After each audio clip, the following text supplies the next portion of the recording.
जादुई घोड़ा। एक बहुत बड़े जादूगर के यहाँ एक नौकर काम करता था। उसका नाम था नीरज। उसकी सेवा से खुश होकर जादूगर ने उसे एक घोड़ा दिया। यह कोई मामूली घोड़ा नहीं था। उसके मुंह से चांदी के सिक्के झड़ते थे। नीरज बहुत खुश था। उसने अपने मालिक को धन्यवाद दिया और बोला, साहब, मैं थोड़े दिनों के लिए अपने गांव जाना चाहता हूँ। यह घोड़ा मैं अपने पिताजी के पास छोड़कर जाऊंगा।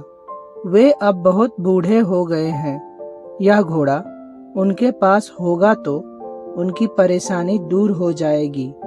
जादूगर ने कहा, मुझे भी उसी ओर जाना है। चलो हम दोनों साथ साथ चलते हैं।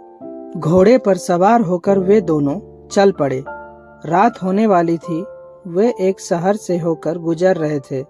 उन्होंने तय किया कि वे रात को वहीं रुकेंगे और सुबह आगे जाएंगे। उन्होंने एक सराय में 2 अलग अलग कमरे ले लिए। सराय के मालिक को जब पता चला कि उसके यहाँ एक जादूगर आया है तो वह बहुत खुश हुआ। उसने जादूगर की खूब सेवा की। लालची मालिक ने सोचा कि जादूगर खुश होकर उसे खूब सारे पैसे दे जाएगा।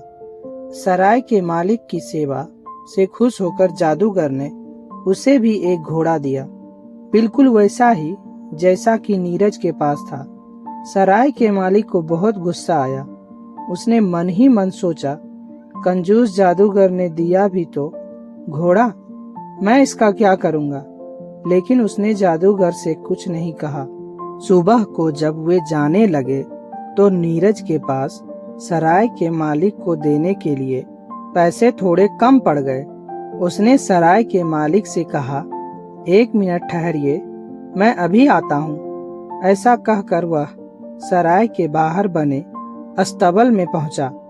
वहीं पर उसका घोड़ा बांधा हुआ था।